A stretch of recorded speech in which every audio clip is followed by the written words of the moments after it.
मोदी जी कहते हैं भाषण में पार्लियामेंट में, ओबीसी वर्ग को भागीदारी की क्या जरूरत, मैं ओबीसी हूँ। आप लोगों का भयंकर बेवकूफ बनाया जा रहा है। नरेंद्र मोदी जी ओबीसी नहीं पैदा हुए थे। नरेंद्र मोदी जी टेलीकास्ट के गुजरात में व्यक्ति पैदा हुए थे। उनको, उनकी कम्युनिटी को बीजेपी ने 2000 में ओबीसी बनाया। प्रेस कॉन्फ्रेंस में मुझसे एक पत्रकार ने सवाल पूछा, कहता है कि आप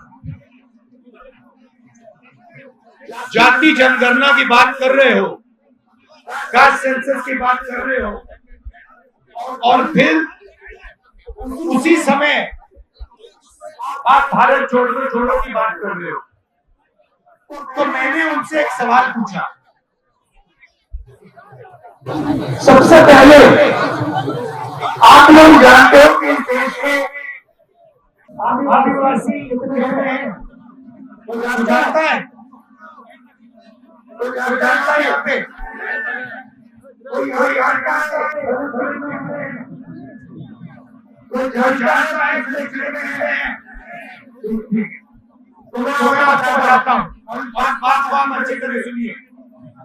इस देश में तकरीबन 8% आदिवासी है, सही बात, ठीक है।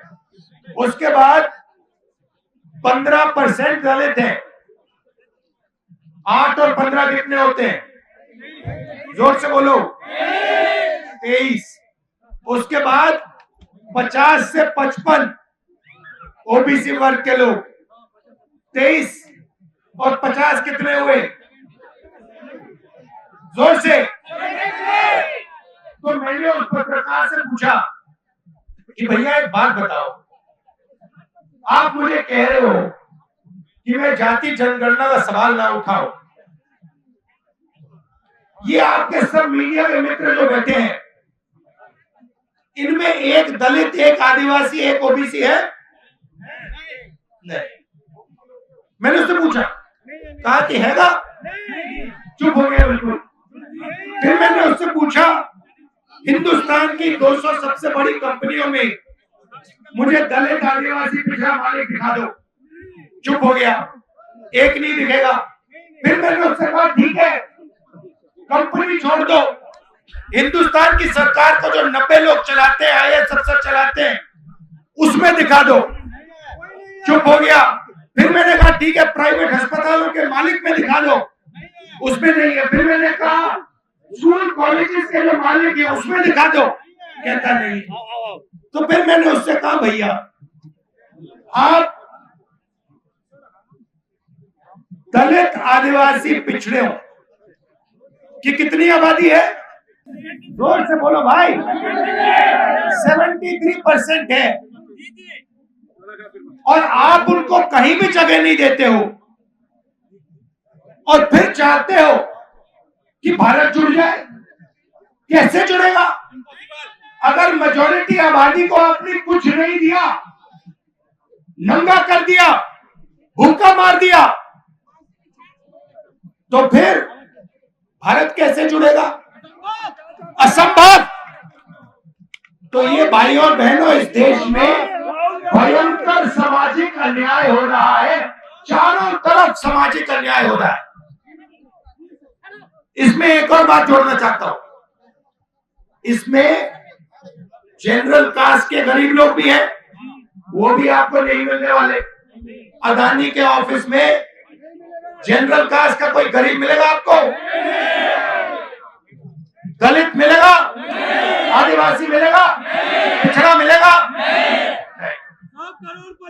सब करोड़पति, और एक छोटा सा ग्रुप है, वो आप सबका जीएसटी जो आप देते हो ना, वो चुने हुए लोग आपके जीएसटी को खा रहे हैं। आपने ये शर्ट खरीदी ना, इसमें आपने जीएसटी भरा? कितना भरा भाई? 18% जीएसटी आपके जेब से सीधा अदानी जी के जेब में गया। वो मजे ले रहा है, उड़ीसा की माइंस खरीद रहा है, ये सड़क ले रहा है, पुल ले रहा है, मीडिया को कंट्रोल करता है, और फिर हमें कहता है, उसकी मीडिया हमें कहती है भैया जाति जनगणना सवाल क्यों उठा रहे हो। अब फिर मोदी जी ने क्या कहा, मोदी जी कहते हैं भाषण में पार्लियामेंट में, ओबीसी वर्ग को भागीदारी की क्या जरूरत, मैं ओबीसी हूं। सबसे पहले मैं आपको बताना चाहता हूं, नरेंद्र मोदी ओबीसी पैदा नहीं हुए थे। फिर से सुनो, नरेंद्र मोदी जी दिल्ली का, सुनो भैया मैं बहुत गहरी बात बोल रहा हूं, आपका लोगों का, आप सब लोगों का भयंकर बेवकूफ बनाया जा रहा है।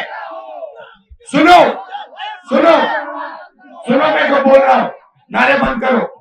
आप लोगों का भयंकर बेवकूफ बनाया जा रहा है। नरेंद्र मोदी जी ओबीसी नहीं पैदा हुए थे। नरेंद्र मोदी जी टेलीकास्ट के गुजरात में व्यक्ति पैदा हुए थे। उनको, उनकी कम्युनिटी को बीजेपी ने 2000 में ओबीसी बनाया। आपके प्रधानमंत्री ओबीसी नहीं पैदा हुए, आपके प्रधानमंत्री जनरल कास्ट पैदा हुए। और ये पूरी दुनिया में झूठ बोल रहा है कि मैं ओबीसी पैदा हुआ। पता है मैं कैसे जानता हूं, पता है मैं कैसे जानता हूं, सुनो, मुझे बर्थ सर्टिफिकेट की कोई जरूरत नहीं है। पता है मैं कैसे जानता हूं कि आपके प्रधानमंत्री ओबीसी पैदा नहीं हुए, वो किसी ओबीसी से गले नहीं मिलते, वो किसी किसान का ऐसे हाथ नहीं पकड़ते, वो किसी मजदूर का हाथ नहीं पकड़ते, वो सिर्फ अदानी जी का हाथ पकड़ते हैं। और ये पूरी जिंदगी में जाति जनगणना नहीं करेगा, क्योंकि ये आपके प्रधानमंत्री पूरे देश से झूठ बोल रहे हैं, ये ओबीसी नहीं पैदा हुए, ये जनरल कास्ट के आदमी है, ये ओबीसी जाति जनगणना कभी नहीं करने देगा। लिख के ले लो, जाति जनगणना का काम कांग्रेस पार्टी और राहुल गांधी करके दिखाएगा।